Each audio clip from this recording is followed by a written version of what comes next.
কেমন হয়েছে? ভালো হয়েছে?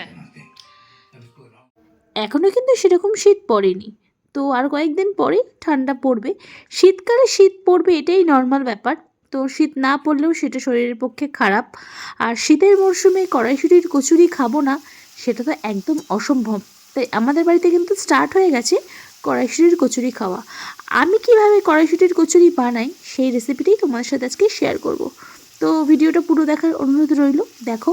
আর কড়াইশুঁটির কচুরির সাথে ভালো লাগে হচ্ছে ছোলার ডাল, আর সবথেকে বেশি ভালো লাগে কিন্তু আলুর দম। তো বৃহস্পতিবার ভেজ, তাই আজকে আলুর দম বানিয়ে আর কড়াইশুঁটির কচুরিতে পুর বানাতে যা যা মশলা দিচ্ছি সেগুলো দেখে নাও একটু। দিয়েছি আদা, কাঁচা লঙ্কা, একটু জিরের গুঁড়ো, আর লবণ আর চিনি।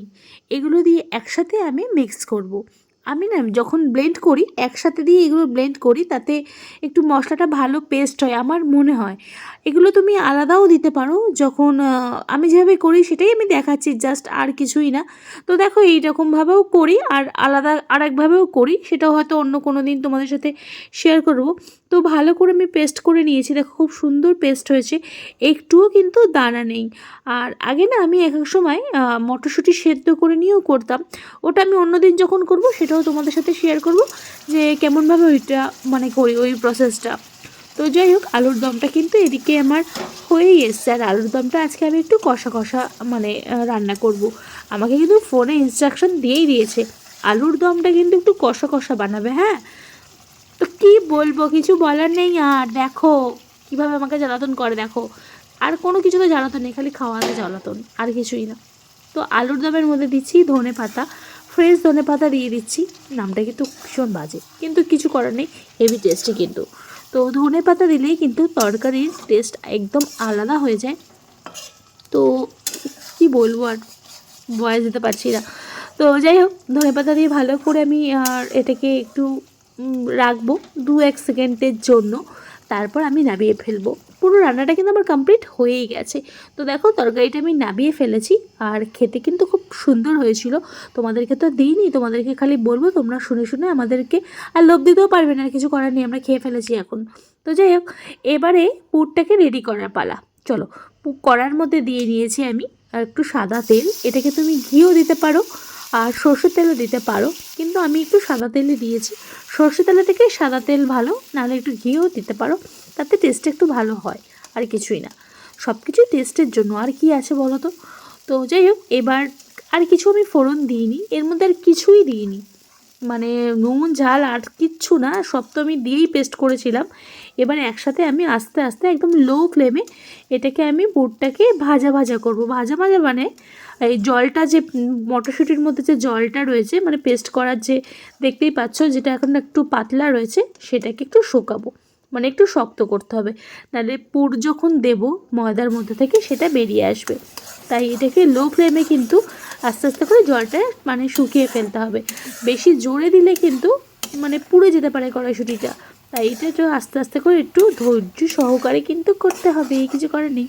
তো রান্নাটাও হচ্ছে একটা শিল্প, একটা কলা, রান্নাটাও কিন্তু ভীষণ ধৈর্য লাগে।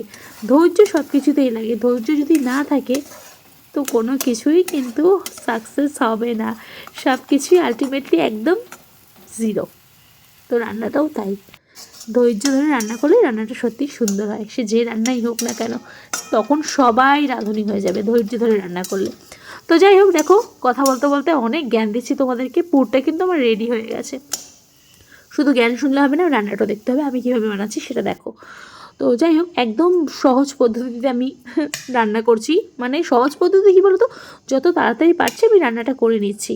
মানে ভালো লাগছে না যেন, মনে হচ্ছে একটু টিভি দেখবো, একটু ফোন ঘাটবো, কী জানি কী হয়েছে, আমার ভালোই লাগছিল না।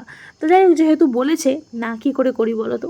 তো পুরটাকে আমি একটু প্লেটে রেখে ঠান্ডা করতে দিয়েছি, একটু ঠান্ডা হোক, তারপর একটু আমি ময়দাটা রেডি করে নিচ্ছি। ময়দাটা মাখতে হবে, তার জন্য কি কি দেব তার মধ্যে ময়ানে দেখো দিয়েছি টক দই। টক দইটা 1 প্যাকেট আমি বলবো না, 1 প্যাকেটের থেকে একটু কম আছে, কারণ একদিন আমি একটু রায়তা বানিয়ে খেয়েছিলাম, আর বাদ বাকিটা দিয়ে দিলাম। দিয়েছি লবণ, আর দিচ্ছি একটু সাদা তেল, তেলটা একটু বেশি দিলাম যাতে কচুরিগুলো একটু খাস্তা হয়। আলুর দমটা হয়ে গেছে, মটরশুঁটির পুরটাও রেডি করা হয়ে গেছে। এবারে যে কাজটা হলো, দ্য মোস্ট অ্যাডমিং থিং আফটার নেল এক্সটেনশন, মানে আটা মাখা। ইয়েস, এখন আটা মাখতে হবে, মানে মটরশুঁটি কচুরির জন্য আটা মাখতে হবে। নেল এক্সটেনশন করার পরে এই কাজটা আমার সব থেকে বিরক্তকর, বিশ্বাস করো সব থেকে বিরক্তকর লাগে। এই রুটি না যে বলবো বাইরে থেকে আজকে না দুটো রুটি নিয়ে আসো না, শীত পড়তেই বললো যে আজকে প্রথমেই বললো, আগে বলেনি, এতদিন বলেনি যে কড়াইশুঁটির কচুরি করো আজকে আর সাথে আলুর দম। আমি না করি না সচরাচর, এবারে আমি যদি এখন বলি আমার নেল এক্সটেনশনের জন্য আমি তোমাকে কড়াইশুঁটির কচুরি করে খাওয়াতে পারবো না, অশান্তি আরও বাড়বে, ওই কমবে না। তার থেকে ভাই দরকার নেই, আটাটা মেখেই ফেলি, তৈরি করেই ফেলি, সবই যখন হয়ে গেছে কিচ্ছু করার নেই। মেয়েদের কপাল এরকম, কিছু না চাইলেও করতে হয়। তো চলো কথা না বলে করতে যখন হবেই আটাটা মেখে ফেলি। চাইলে কি না করা যায় বলো তো। দেখো এই নেলস নিয়েও কিন্তু আমি কি সুন্দর ময়দাটা মেখে ফেলেছি, আর সত্যি খুব সুন্দর কিন্তু মাখা হয়েছে। সেই যে বললাম ধৈর্য, ধৈর্য সহকারে কিন্তু এই কাজটাও করেছি, কোনো হুটোপাটা করিনি, একদম আস্তে আস্তে ময়দাটা কিন্তু মেখেছি।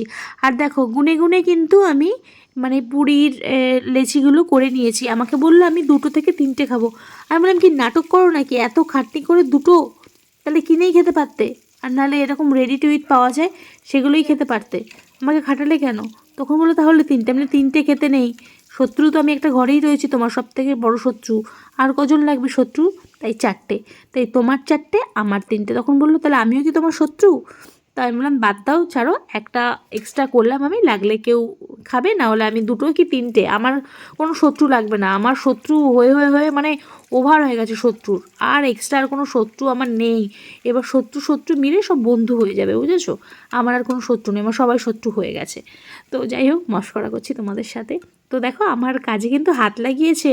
কে বলেছে ছেলেরা মেয়েদের দুঃখ বোঝে না, স্বামীরা স্ত্রীদের দুঃখ বোঝে না, আমার কিন্তু দুঃখ বুঝেছে লাস্টে, সবার লাস্টে বুঝেছে। তাই বললো দাও আমি একটু ভেজে দিই। আমি বললাম দাও, আর তুমি যখন ভাজছো আমি কি করবো, আমি একটু তোমাকে একটু ক্যামেরা করে দিই। বলে এইসব কী করো সারাদিন বলো তো। আর আমি কী হয়েছে বলো তো, পুরুষ মানুষ সারাদিন বাইরে খাটাখাটনি করার পরে বাড়িতে এসে কী কাজ করবে বলো তো। তো যাই হোক, অনেকে আছে যে কিচেনে ঢুকে হাতে হাতে হেল্প করে, কিংবা নিজেরা ইচ্ছা মতন পছন্দ মতন রান্না করে। অমিতের মধ্যে ওইসব ব্যাপারটা নেই, যেটা নেই সেটা নেই, ওর ওইসব আসে না। তো যাই হোক, যেইটুকুনি করেছে আমার কাছে অনেক অনেক অনেক। তো রাত হয়ে যাচ্ছে, তরকারিটা গরম আছে বলে খেতে বসে পড়েছি। এবার ওর রিয়াকশানটা দেখতে হবে যে ওর কতটা ভালো লাগলো কেমন হয়েছে? কড়াইশুঁটির কচুরি। সো ভিডিওটা তো দেখলে কেমন লাগলো জানাবে না, আমি কিন্তু ওয়েট করে রয়েছি জানার জন্য। So till then tata bye, good night, দেখা হচ্ছে নতুন ভিডিও।